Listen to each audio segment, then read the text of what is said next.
Soğudun yaşamak söyleyim ikimize bağlı. Bolalı ilmidan direk birine vefalı. Gerek del başka söyle, vak sen söylen söylen baby. Biz bize yeteriz diye Süleyman'ın sana ayperi. Gördüm onu arzularımın barını. Soğud edecek kursaktaki canımı. Dünya yalancı bolsa da sen men çınım olay sevgilim. Söysin erkim men söyüşüm yarını.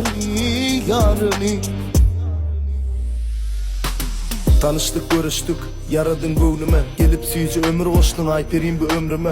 Giydirdim buğum sana arzuğundaki fatani. Kutlanın onu üç dostumuz Süleyman Cani. Tapmadım seni alıp gözlep dünyadaki her yerini. Bir denem soğud etti Allah'ım o dön perini. İnne kahatan bolu sevgimizin delili. Şeydip Süleyman sayladı ömürlük ayperini.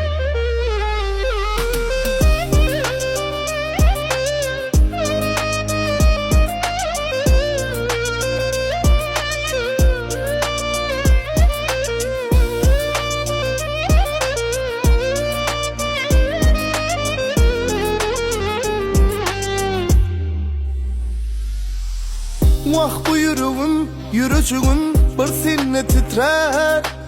Men söyleyim ömürlük canım bir güllükte. Gözlerime bakanla, vah men düşün yana sana. Bu sevgi sonsuzdur sebep bize söylerken.